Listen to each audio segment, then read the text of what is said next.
जैसे हो सके वैसे देर निर्वाह करो धर्मयुक्त पदार्थों से। तुम्हें शोकातुर नहीं होना पड़ेगा विषय के लिए, संसार के संबंधों के लिए या किसी भी व्यवस्था के लिए नहीं होना पड़ेगा। हम अल्पज्ञता के कारण शोकातुर भविष्य के लिए हो जाते हैं कि भविष्य में हमारा क्या होगा, वर्तमान तो ठीक चल रहा है। ये भविष्य की जो बात है वो शरणागत नहीं है, इसलिए है। बोले शरणागत नहीं, वो तो साधु है। अरे तो बेस रख लिया है, अभी हृदय शरणागत नहीं हुआ। भविष्य की चिंता बिल्कुल, न भूत की, न वर्तमान की, न भविष्य की। शरणागत के हृदय से इन चिंताओं का अपहरण हो जाता है। भगवान बलराम जी को सखा का रूप रख करके खेल रहा था प्रलंबासुर। देखा श्री कृष्ण तो बड़े चतुर हैं, इनको प्रवीण हैं, इनको खेल में फंसा के ले जाना बड़ा कठिन। तो बलराम जी को उसने अपनी पीठ में लाद लिया। बलराम जी को भय लगा, फिर स्वरूप का वो एकदम एक घूसा मारा, पधार गए। तत्कालिक तो भय लगा ना कि असुर अपहरण कर रहा है। ऐसे कितना भी हो तत्कालिक, अब जैसे अभी कोई बड़ी जोर की आवाज हो, ऐसे सब हो जाए, वो तत्कालिक विचार जब विवेक से करे तो उसे काटा जाता है। हमारा जीवन तो प्रभु के लिए है, जैसे भी जोई जोई प्यारो करे सोई मोहि भावे। क्या वो भविष्य का चिंतन सही था? बिल्कुल गलत, बिल्कुल अस्तित्वहीन।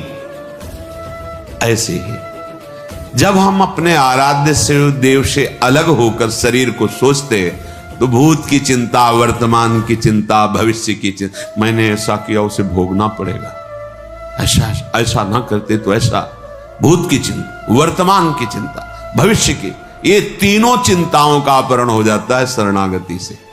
ये हम विश्वास के लिए कह रहे हैं, हमें आगे के विषय में नहीं सोचना। हमारा आज, हमारा कल सब मंगल होगा, क्योंकि हम मंगल भवन प्रभु की शरण में। तुम्हें शोक प्राप्त नहीं होगा, ये बहुत मतलब विश्वास की बात। जैसे वृद्ध शरीर, आप वृंदावन वास कर रहे हैं, आपको लग रहा है कि अब घर जाना पड़ेगा, कोई हमारी सेवा, जाना पड़ेगा। घर है आपके, घर ना है, घर वाले, जाना पड़ेगा। और जिनके है ही नहीं, घर वाले ही प्रिया प्रीतम, वृंदावनी घर है, जाए तो कहां, जाऊं कहां तजी चरण तुम्हारे, कोई ठौर ही नहीं। तो हमने ऐसे देखा है, ऐसे एक भी शिष्य नहीं जीवन में बनाया था, एक भी रुपया नहीं था, परम किंचन संत। तो अपने कई लोग सेवा में प्रेरित किए गए भगवत प्रेरणा से। तो इस समय उनका स्नान होता, जानते हो कैसे स्नान होता था? जैसे माँ बच्चे को गोद में लेती, एक साधु गोद में लेके बैठता था और एक अनुकूल जल के द्वारा स्नान कराया, तो दूसरे के हृदय में जल्दी तुम हटो, हम सेवा। वो शरीर पोछा, तीसरा लंगोटी लिए खड़ा है, लंगोटी पहनाया, सजा के बैठा दिया, तिलक लगा के 1 बजे तक माला जप। ऐसे हाथ में सौंच, ऐसे कौन करवा रहा है? वो जिनका कोई आश्रय नहीं प्रभु के सिवा, उनकी बात कह रहा हूं। ऐसे अगर आपका भरोसा है ना, परिवार है, घर है, जहां है वहां जाना पड़े। जब है ही नहीं तो फिर जो है वो विविध रूप धारण करके सेवा करते। इसलिए विश्वास को कभी मत टालो, विश्वास को मत हिलने दो। हमारा भविष्य में क्या होगा, अगर ये चिंता है तो अभी शरणागत तुम नहीं हो। उपासक की बात कहने की जरूरत नहीं रहेगी। अगर सही निष्ठा है तो हृदय में ही वो स्फुरित ही नहीं होने देगा जिसके तुम आश्रित हो। जानते हो यहां विकार कैसे भेजे जाते हैं? तुम्हारी विवेक बुद्धि की परीक्षा और बल निरीक्षण करने के लिए ऐसे तुम्हें छोड़ दिया गया, बिल्कुल तैनात खड़ा है वो। कहीं भी तुम्हारे ऊपर अटैक नहीं हो सकता, पर तुम कैसे बचाव कर सकते हो, कैसे निकल सकते हो? अगर प्रवीणता है तो ठीक, अगर रो दिए तो दृश्य नहीं रहेगा भय वाला। जब वो उपस्थित है तब, और अनुपस्थिति में तो आएगा ही नहीं। तुम सोचते क्या हो? जो आराध्य देव है, जो गुरु तत्व है, वो वहीं बैठा रहेगा जहां से स्फुरित होता है, वहीं दबा देगा। प्रश्न की जरूरत ही नहीं पड़ेगी, पुकारने की जरूरत ही नहीं पड़ेगी, तुम शरणागत हो।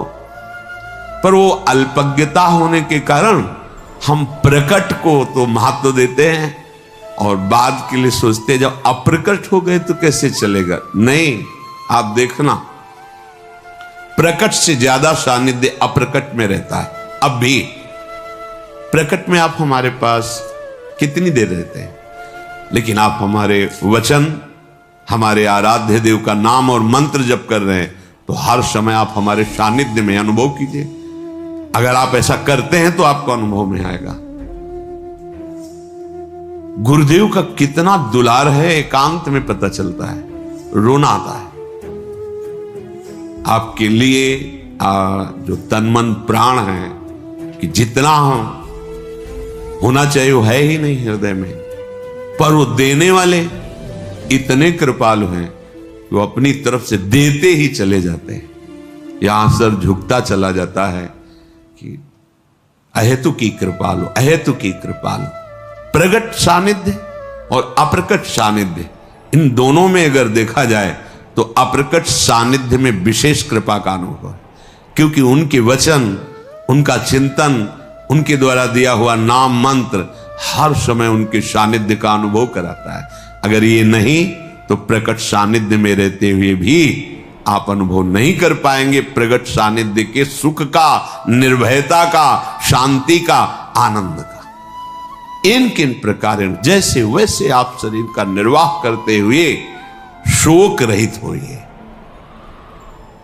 इतना बड़ा मार्ग मिल गया है, फिर भी आप लालायित हैं कि आपको भोग नहीं मिल रहे, आपका मनोरंजन नहीं हो रहा, आपको कोई वस्तु की चाह समझ में नहीं आ रहा। अभी आपको जो मिलने के लिए घसीटा गया है, उसके लिए भारी भारी तपस्याएं करके भी वो फल नहीं प्राप्त कर पाए।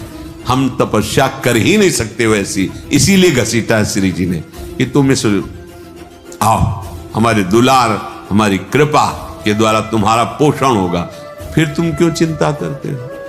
क्या तुमने ऐसी तपस्या की, साधना की, संकल्प किया, तब ये पदवी प्राप्त की जो आज हो? जहां नहीं, तुम जानते भी नहीं हो तो घसीटा ना तुम्हें। तो जब इतना घसीट लिया तो आगे के लिए वो छोड़ थोड़ी देंगे। इनका स्वभाव एक बार जिसे पकड़ लिया उसे कभी छोड़ते नहीं। पहले तो मानो ये बात कि तुम्हारा मन और इंद्रियां अनर्थकारी हैं। अब इंद्रियों को दुलार करना बंद करो, ये घोर अनर्थ पैदा कर देती है, घोर अनर्थ। वर्षों लगता है इंद्रियों को कब्जे करने में। कुसंग में कुछ मिनट में वर्षों के द्वारा शासन में लाई गई इंद्रियां एकदम फ्री हो जाती है। वर्षों की कमाई एक मिनट में गमाई। बहुत बड़ी चाल है इन इंद्रियों की। साधक उन्हीं इंद्रियों से खुशी चाहता है, आनंद चाहता है। वो देखकर मनोरंजन करके समझता है मैं बहुत विद्वान हूं, बहुत ज्ञानी हूं, बहुत चतुर हूं, हमारी कोई बात जानता। अरे किसी के जानने की जरूरत नहीं, तुम ही जान जाओगे। रोगे, कोई आंसू पोंछने वाला नहीं मिलेगा। हमारी ये बातें कड़वी जरूर लगेंगी लेकिन बहुत मीठा फल देने वाली। यद तग्रे विषम्यु परिणामे अमृतोपमम। ये बातें सुनने में तुम्हें विष जैसा लगेगा, परिणाम में अमृत मिलेगा। विषय भोग प्रलोभन की बातें अमृत जैसी पहले सुनने में लगती, परिणाम बहुत भारी विषवत होता है। विदधदिव सशोको एन केनापि देह स्थित मधिवश वृंदारण्य में कांतरत्या। अब इन इंद्रियों को दुलार करने का प्रयोजन छोड़ो, पहले निश्चय करो शास्त्र सम्मत विषय सेवन करेंगे, अन्यथा नहीं। तो जो जहां है शास्त्र अधिकारानुसार भगवत समर्पित विषय, यही सबसे बड़ा बंधन है। यही बंधन जिसे आप सुख समझते हैं ना, यही सुख भाव से इस ज्ञान समुद्र जीव को बांध लिया माया ने, जिसका कभी भी बंधन नहीं हो सकता, वो इसी सुख भाव से बंधा हुआ है। अगर दुखालय को दुख बुद्धि से देख पावे तो अभी भाग पड़े भगवान की तरफ, इसीलिए नहीं भाग पाता। बुद्धि है, प्रयोग उसका नहीं। अब जैसे भजन नहीं है तो प्रश्न आया कि आप कहते मनुष्य योनि बड़ी दुर्लभ और बड़ा, अब तो बहुत जनसंख्या बढ़ रही तो कहां से आ रही? तो आप जगह एक बीता देखो खोद करके, इतनी दीमक है, इतने जीव हैं कि एक जिला में जितने मनुष्य हैं उतनी हाथ दो हाथ में दीमक निकल आएगी। अब वो जब आदमी बनेंगे तब हमें ज्ञान है, अनंत ब्रह्मांड है, कौन से जीव की कहां गति कैसे भेजी जा रही। कलयुग को महर्षियों ने प्रणाम किया है, ब्रह्म ऋषियों ने प्रणाम किया है। जितना लाभ आप कलयुग में वृंदावन का ले रहे हैं अन्य युगों में नहीं ले पाए। जितनी जल्दी भगवत प्राप्ति कलयुग में होती अन्य युगों में नहीं होती। 10-10 हजार वर्ष तपस्या करके जो फल प्राप्त अन्य युगों में करते थे, दाहिने पैर के अंगूठे के बल खड़े होकर दोनों हाथ उठाकर आकाश दृष्टि करके मंत्र जप कर रहे हैं, जल में खड़े होके 24 घंटे नाम कीर्तन में वो फल प्राप्त हो जाएगा जो 10,000 वर्ष तपस्या। कलयुग बहुत प्रणाम करने योग्य है, पर आप भगवद विमुख हो जाओगे तो भ्रष्ट कर देगा, नष्ट कर देगा। तो क्या और युगों में ऐसे आचरण वाले व्यक्ति नहीं थे क्या? कम थे। ऐसे ही भगवद आचरण वाले क्या कलयुग में नहीं है क्या? कम है। बहुतायत है अधर्माचरण करने की प्रवृत्ति, बहुतायत है इसकी। अब आपको अंदर से सोचना है कि मेरा प्रयोजन इंद्रियों का दुलार करना नहीं है, अभी ठीक होने लगेगा, पर ये सोचना आचरण में उतारना होना चाहिए। नहीं सोचते तो बोलते रहते हैं वैसा नहीं करेंगे, पर वो कसम और नियम 1 मिनट लगता है तोड़ने में। इसके बाद फिर रो बैठ के क्या हो गया, ऐसा मैंने क्यों किया, फिर भी ठीक नहीं होगा, फिर 2, 4, 6 दिन फिर वहीं पहुंच जाओगे, फिर निराश हो जाओगे, अब तो हम चलने लायक ही नहीं भगवत मार्ग में। इसलिए प्रार्थना है अलमल मति घोरानर्थ कारेन्द्रियाणा मतिशय परितोषैर दुष्करैर दुस्तरैश्च। अब इंद्रियों के परितोष वाली बातें छोड़ो, अब इंद्रियों का पोषण मत करो। जो धर्म विरुद्ध भोग चाहती जलना ही पड़ेगा, जलना, जलन शब्द याद कर लो। ये जलन तभी होती है जैसे कोई भी साधक विचलित है, मेरा मन नहीं लग रहा, मुझे बहुत परेशानी हो रही, ऐसा गलत कर रहे हो, जांच लो, जांच लो, गलत चिंतन है, गलत आचरण है, नहीं तो अभी प्रारंभ में ही मस्ती प्रारंभ हो जाएगी। वो एक अध्यात्म की जो जलन पाप नष्ट करने वाली, वो मन बुद्धि चित्त इनको शीतलता प्रदान करती है। ये जागतिक जो जलन है ये आपका आचरण गलत है कहीं, नहीं तो उसी मार्ग में चले हुए पथिक है। वो एक आध्यात्मिक जलन होती है, कैसे विकार दूर हो, ऐसा वो विक्षिप्त नहीं होता, प्रवीण होता चला जाता है। कैसे का उसको उत्तर मिलेगा, क्योंकि सही मार्ग में चल रहा है। जब आप गलत कर रहे हो, गलत संग कर रहे हो, गलत आचरण कर रहे हो, शास्त्र विरुद्ध वार्ता कर रहे हो, शास्त्र विरुद्ध चिंतन कर रहे हो, तब तुम्हें वो विक्षेप प्राप्त होगा, जिसके लिए तुम पागलपन प्रकट करते हो कि अब मुझसे सहा नहीं जा रहा, रहा नहीं जा रहा, क्योंकि आग बढ़ा दी तुमने, उसको फूस दे दिया, घास फूस जमा कर दी, अब ज्वाला बढ़ रही, तुम्हारी गलती। जब हम गुरुजनों की शरण में हैं, प्रभु की शरण में, तो मुझे कल्याण की भी परवाह नहीं, तो चिंता किस बात की। मेरा मन, मेरा तन, मेरे प्राण आराध्य देव गुरुदेव को समर्पित, देख लेंगे वो, संभाल लेंगे वो, बेपरवाह होकर राधा राधा राधा। कहां समझ में आ रहा है? नहीं, इंद्रिय और मन की बात समझ में आ रही है, क्योंकि वो बहुत मुझे सुख देते हैं। स्पष्ट समझ लीजिए, गुरुजनों की बात और शास्त्र की बात इसलिए समझ में नहीं आती, ये पराये हैं। लेकिन इंद्रियां और मन ये मेरे नहीं, मैं ही हूं, ऐसा अनुभव, ये माया का खेल, इनके द्वारा सिखाई बात सच्ची बात है। इनके द्वारा परोसा गया भ्रमात्मक भोग, ये सुख देने वाले, ये गुरुजन शास्त्र, ये अंदर की, ये मत घोरा अनर्थकारी, ये घोर अनर्थकारी बुद्धि है अंदर की। अब इसे सुधारिए, श्रीपाद कहे। क्या करे? बोले विदधदिवस ससुको एन केनापि देह, एन केन प्रकारेण, जैसे धर्म की कमाई से तुम्हारा शरीर निर्वाह हो वैसे चलो। गृहस्थ हो, विरक्त हो, आकाश वृत्ति, भिक्षावृत्ति, मधुकरी वृत्ति आदि जैसे, उससे निर्वाह करो। किसी भी का अन्य का आश्रय न लो, तो तुम कभी शोकातुर नहीं होगे विषयों के लिए। एक एक शब्द पकड़ने लायक है। अगर आप धर्म पूर्वक चलते हैं, धर्म की कमाई से नमक रोटी खाते हैं, आप चैन में रहेंगे, मस्त रहेंगे, क्योंकि भगवत मार्ग के पथिक है। गृहस्थ होते हुए आप अधर्म की कमाई कर रहे हैं, करोड़ों रुपए जमा हैं, भगवत विमुख हो, तुम्हें चैन नहीं मिल सकती, जिसे शांति कहते हैं, जिसे विश्राम कहते हैं, जिसे आनंद कहते हैं, स्वप्न में अनुभव नहीं हो सकता। करके देखो, जल रहे, खूब करके देख लो, जलते ही रहोगे। ये पद, ये शरीर, ये भोग, ये वाहवाही, ये स्वाप्निक है, चंद मिनट की है। तुम्हारी वाहवाही क्या, जहां बड़े बड़े ताज उतार के रखते थे वो भी नहीं रहे। बहुत सावधान। ये अहंकार, ये इंद्रियों का दुलार, ये मन का दुलार तुम्हारा अनर्थ है, अनर्थ। समझ में नहीं आ रहा, समझ जाओ, निकल जाओ।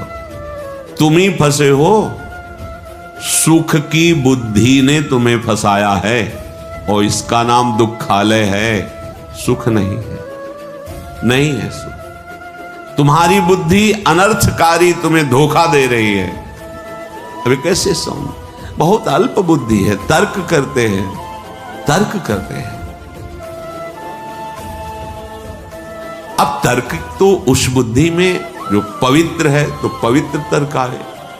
अब बहुत अज्ञान से घिरी हुई बुद्धि क्या इन शास्त्रों को समझेगी? तुम्हारा भोजन ठीक नहीं, थोड़ी भी मर्यादा नहीं, गुरुजनों का सेवन नहीं, पवित्र विचार नहीं, तो तुम शास्त्र समझ जाओगे। जो ब्रह्मानंद में, भगवदानंद में छके हुए महापुरुषों ने आंतरिक अनुभव लिख, वो तुम समझ जाओगे। बहुत बड़े महापुरुष हो गए तब तो।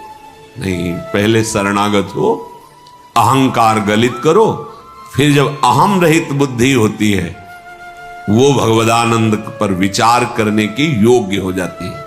अभी तो देहाभिमान है, जितना भी चिंतन करोगे वो प्रकृतिजन्य ही होगा।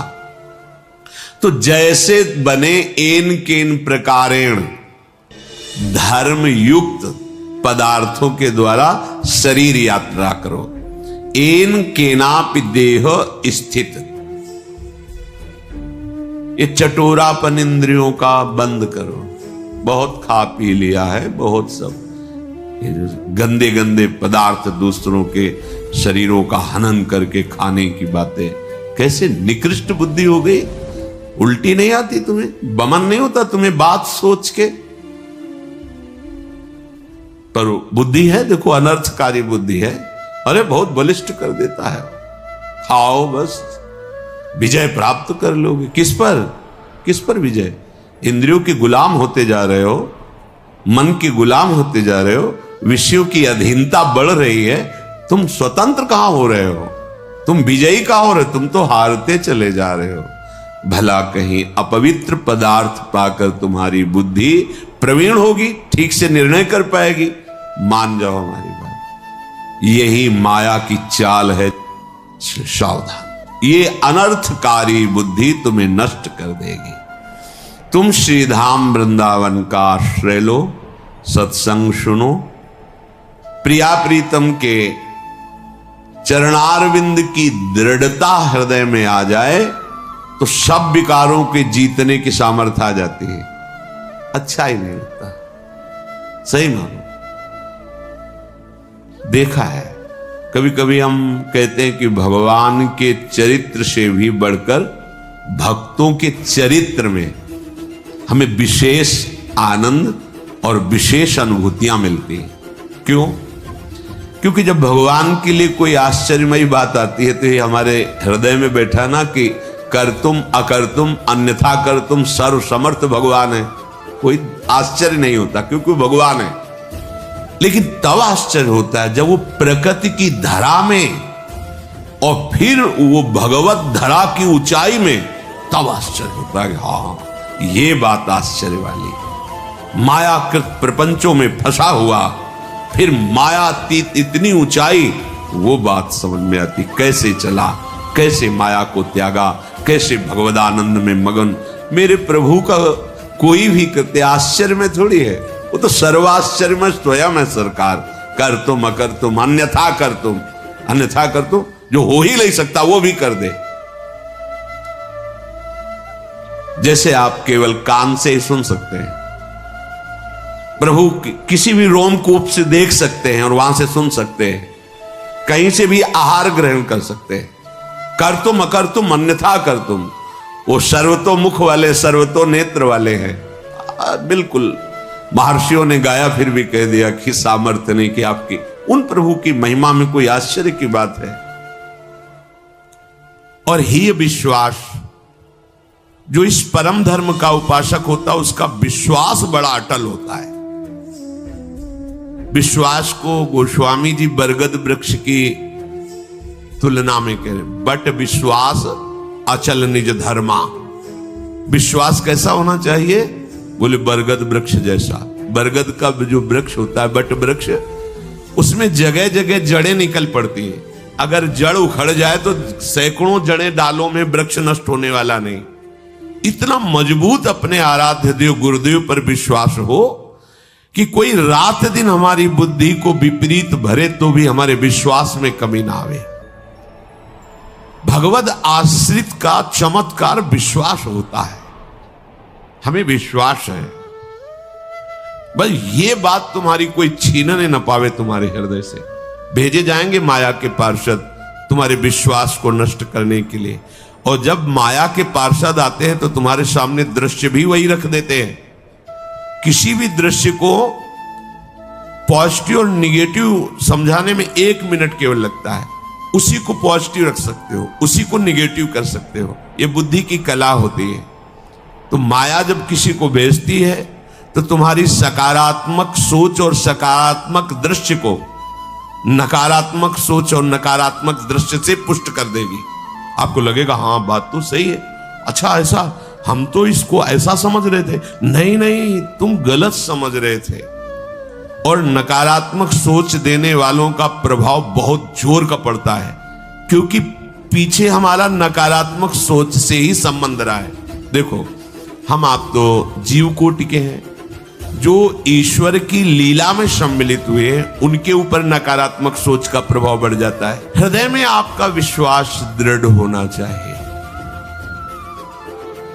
हमें प्रभु ने स्वीकार कर लिया है, हम प्रभु के हैं, हमारा निश्चित इसी जन्म में कल्याण हो जाएगा। जब नकारात्मक सोच वाले आपको इस विश्वास दिलाने के लिए आवे तो आपको बहुत सावधान हो जाना है। हमारे आपकी क्या बात, भगवत लीला में भी नकारात्मक सोच का प्रभाव पड़ जाता है। माता कैकेयी जी से जब मंथरा जी कहती है, तुम्हें पता है कल प्रातः राम को राज्याभिषेक होने वाला है चक्रवर्ती सम्राट पद पर? तो हाँ, बोल तुझे क्या चाहिए मेरे लाडले राम, राजा बनेंगे, आज तू प्राण मांगे तो भी दे दे। आप समझ गए, मैं आपके साथ आई हूं मायके से, आपकी प्रियदासी हूं, और सब जगह मैं जाती हूं सुनती हूं। तुम तो महल में रहती हो, तुम्हें पता नहीं। ये षड्यंत्र रचा जा रहा है। कल राम राजा बनेंगे भरत को बंदी बना के जेल में डाल दिया जाएगा और आपको कौशल्या की दासी होना पड़ेगा। कहीं कुछ नहीं है, कुछ नहीं। दुष्टा कहीं की तेरी जबान काट लूंगी दोबारा अगर ऐसा बोली। जैसे दोनों नेत्र अपने को प्यारे होते हैं, ऐसे राम और भरत मेरे नेत्रों की समान। तू कैसी भेद बुद्धि, दोबारा बोली तो जबान काट लेंगी तेरी। थोड़ी देर बाद फिर बोली, को नृप होए हमें कहानी, चेरी छोड़े न हो बुरानी। कोई राजा बने हमें क्या होगा, हम तो दासी रहेंगी। पर लोगों को क्या है, उनके सुख की बात बताओ तो बुरा लगता है और रोने लगे। अच्छा बैठ, पास बैठ, निजी दासी है, क्या तू कहना चाहती? मैं सही कह, तुम्हारा बड़ा अमंगल है, तुम्हारा बड़ा अहित है राम का राज्याभिषेक होने पर। सही बात, महल की बात बता रही हूं, कौशल्या की दासी बनना पड़ेगा तुम्हें। तो फिर क्या कर सकती हो? तुम्हारे पास वरदान है ना, महाराज ने कहा था। हाँ है तो मांग लो ना, यही अवसर है। क्या मांगू? राम को 14 वर्ष का वनवास और भरत को राजगद्दी।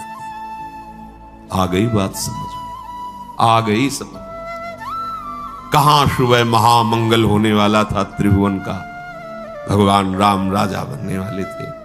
और कहां सुबह तापस वेश विशेष उदासी, 14 वर्ष राम नंगे पैर भगवान को वनवास। दशरथ जी का प्राण त्यागना, स्वयं सहित कौशल्या जी का वैधव्य होना, महान कष्टों की वर्षा हो।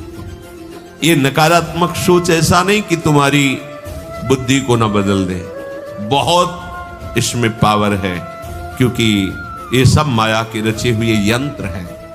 इसलिए इस परम धर्म के मार्ग में चलने वाले उपासक का विश्वास दृढ़ होना। नहीं, कुछ भी हो जाए, प्राण समर्पित कर दिया। अब एक बार प्राण समर्पित है, जो होगा देखा जाएगा।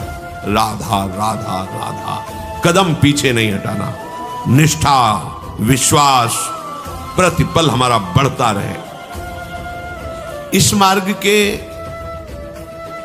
उपासक को अपने आराध्य देव में विशिष्ट भाव रखना है। अपने आराध्य देव, जैसे जब हमसे तत्व रूप में पूछा जाएगा तो सर्वत्र मेरे आराध्य देव है। यह हमारे आराध्य देव का सगुण निराकार रूप है। सगुण निराकार रूप है।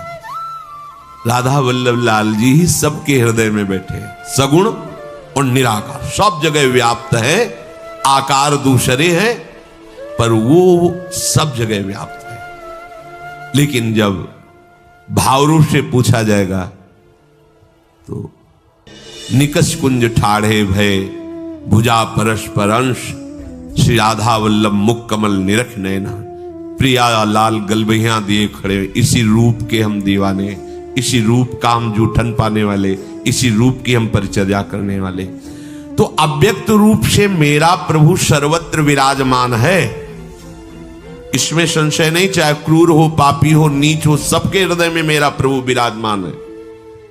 पर जब संगोष्ठी होगी, सेवा होगी, प्रसाद पाएंगे, जयकार करेंगे, तो केवल राधा वल्लभ लाल। नाम जपेंगे तो केवल इनका, कीर्तन करेंगे तो केवल इनका, ध्यान करेंगे तो केवल इनका। अन्य भगवान के रूप, भगवान के नाम, भगवान की बात मंगलमय है, पर मेरी आराधना का स्वरूप अनन्य, मेरे आराध्य रसना कटो। तो अपने आराध्य देव में विशिष्ट भाव, इससे आगे कोई नहीं। ऐसा दृढ़ भाव अपने आराध्य देव से बढ़कर के कभी कहीं भी हमारी श्रद्धा नहीं होनी चाहिए। क्योंकि अगर थोड़ा भी आराध्य देव में लघु भाव हो जाएगा तो आपकी उपासना बाधित हो जाएगी। आराध्य देव में तभी ऐसा विशिष्ट भाव होता है जब गुरु वचनों में रति हो। आराध्य देव के विशिष्ट भाव की प्राप्ति गुरुदेव के वचनों से होती है। गुरु के वचनों में प्रेम और विश्वास होना आराध्य देव में विशिष्ट भाव पैदा करता है। बिना इसके आराध्य देव में विशिष्ट भाव रूपी सिद्धि प्राप्त नहीं होती। गुरु के वचन प्रतीति न जेहि, सपने हो सुगम न सुख सिद्धि ही।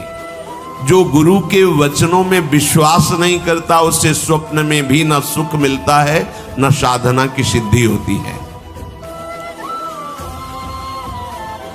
गुरु गदित वचन शिष्य सत्य अति दृढ़ प्रतीति गाढ़ो गयो। गुरु के श्रीमुख से निकले हुए वचन को सत्य मानकर विश्वास पूर्वक दृढ़ता पूर्वक पकड़ ले तो बस बात बन गई। बड़ा चमत्कार प्रकट हो जाता है। एक बार एक शिष्य जो निरंतर सेवा में गुरुजी की रहते थे, जब ये फसल का समय आता है तो साल भर के लिए अन्न भिक्षा से मांग लाते थे और गुरु की सेवा में भिक्षा मांगने के लिए 10-15 दिन तो लग ही जाते थे। तो कई शिष्यों के साथ वो निकले तो गुरुजी ने कहा, जाओ एक बात कहनी थी, हमारे हृदय में थी, पर ये तुम विचरण करके आ जाओ, भिक्षावृत्ति करके, फिर हम तुम्हें बताएंगे जो आज्ञा। विचरण करके आए तो आश्रम में भीड़ लगी थी। विमान में गुरुदेव का शरीर पधराया जा चुका था। उन्होंने पूछा क्या हो गया? बोले आपके गुरुजी पधार गए। ऐसा नहीं हो सकता। गुरुदेव ने कहा था कि तुम लौट के आओगे तो तुम्हें हम एक बात अपने हृदय की बताएंगे। ऐसा कैसे हो सकता है? उनको तो पधार गए, विमान पे विराजमान गए, प्रणाम किया और कहा, गुरुदेव आपने कहा था कि आप भिक्षा करके विचरण करके वापस आओगे तो एक बात बताएंगे। तो सरकार आ गए हैं, बात बताओ। चेतना जागृत हुई और विमान से उठकर बैठ गए और कहा, बेटा हम यही कहना चाहते थे कि जैसी तुम्हारी अपार श्रद्धा और विश्वास हमारे ऊपर है, ऐसे ही सब संतों पर करो। सब संतों की सेवा हमारा ही स्वरूप मानकर करो। सब संतों के सामने नमन हो, सब संतों पर विश्वास रखो, ये भगवान का स्वरूप है। तो कहा, गुरुदेव इसके लिए प्रमाण के लिए आपको कुछ दिन रुकना पड़ेगा। अब हम 1 वर्ष आप जैसी ही संतों की सेवा करेंगे और फिर आप जब कह दोगे कि हाँ ठीक है, फिर आप जैसी इच्छा हो आपको, आप हमें अपने समीप रखो या आप प्रियालाल के समीप जाओ, आप परम स्वतंत्र हैं, पर 1 वर्ष आपको रुकना पड़ेगा इस उपदेश को प्रमाणित करने के लिए। 1 वर्ष और गुरुजी रुके, 1 वर्ष बाद फिर पधारे। ये चमत्कार निष्ठा में प्रकट होता है, गुरु वचन पर प्रतीति। यदि हमारे हृदय में थोड़ा भी गुरु वचनों पर संशय रहेगा तो हमारा भाव प्रभु तक नहीं पहुंच पाएगा। इसीलिए किसी की उपासना में दिव्यता नहीं झलक पाती, क्योंकि गुरु के वचनों में मनमानी वचन मिलाए जाते हैं। जैसा बोला वैसा, तो कहते हमारी सामर्थ्य नहीं, तो गुरु अल्पज्ञ है क्या, अज्ञानी है क्या?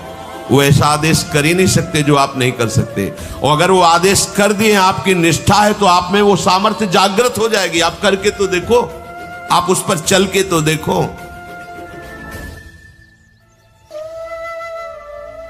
एक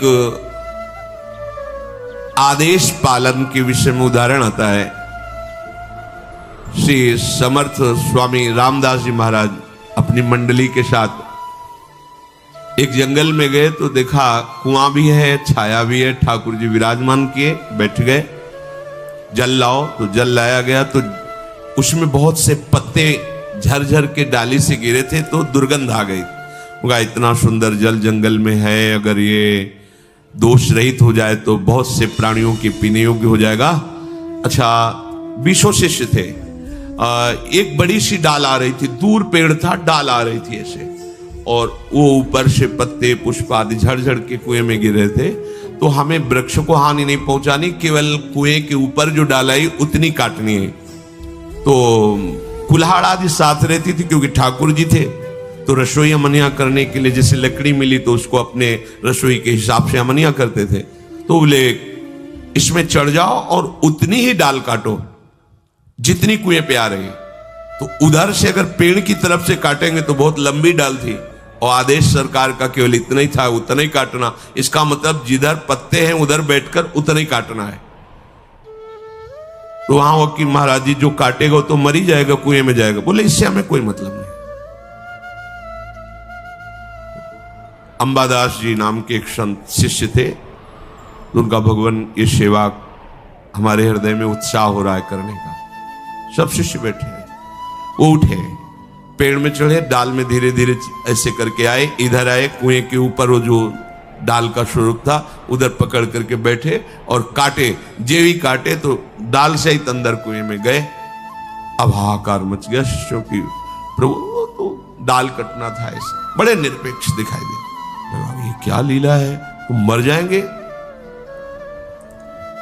अब वो जब डाल कुएं में गिरी तो प्राण बचने की संभावना नहीं, क्योंकि ऊपर से डाल, नीचे जल, जल में जाके तो डूबना ही होगा। सब शिष्य शांत बैठे रहे।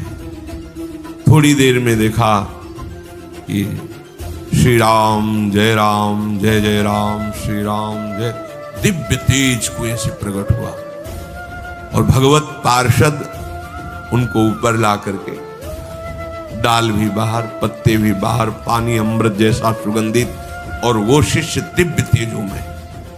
उनका बड़ी देर लगा दी ऊपर आने में।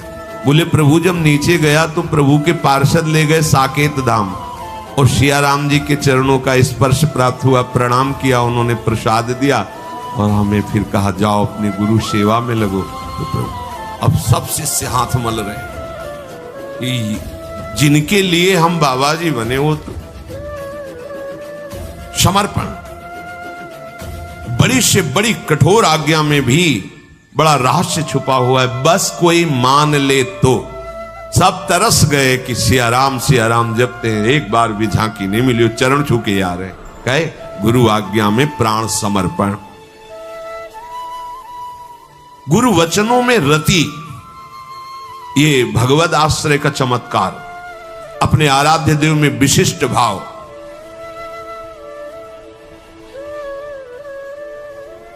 जिसने भगवान नाम को और भगवद आश्रय को स्वीकार कर लिया उसे कभी कहीं भी कोई डिगा नहीं, और उसके सामने छल कपट नहीं चल पाएगा। एक श्री मथुरा दास जी नाम के महापुरुष हुए हैं, तो बस कहे तिजारे मांझ भक्ति रस रास करिए एक बात ताको प्रगट सुनाइए। आयो बेशधारी को करे सालिग्राम सेवा, डोलत सिंहासन पे आन भीर छाइए। स्वामी के जो शिष्य भयो तिनहु के भाव देखी, वाही को प्रभाव आए कहो ही भाइये। नेक आप चलो उरीति को बिलो किए जू, बड़े सर्वज्ञ कही दुखे नहीं जाइए। मथुरा दास जी तिजारी ग्राम में निवास करते थे।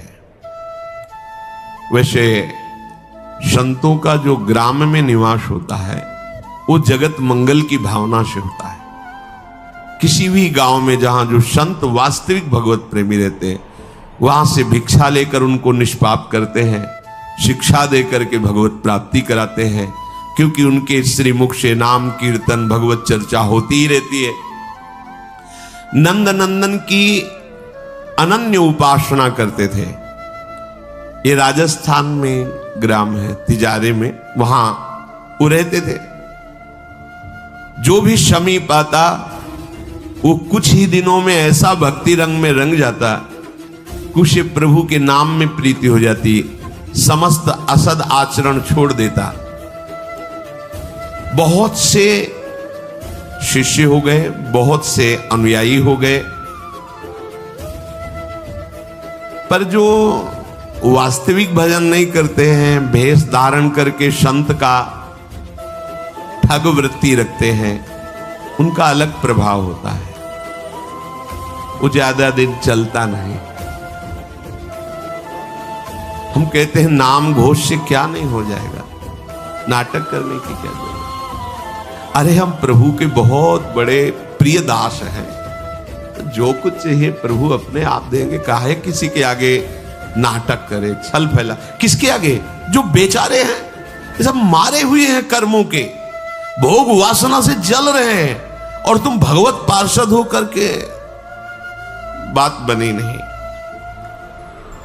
तो एक उसी नगर में उनका प्रभाव सुनकर भेषधारी, जो बहुत बड़े तांत्रिक थे, मारण आदि का प्रयोग करने में बड़े सफल थे, पर भेष साधु का रखे हुए थे, अपना प्रभाव दिखाने के लिए वहां उस गांव में पहुंचे।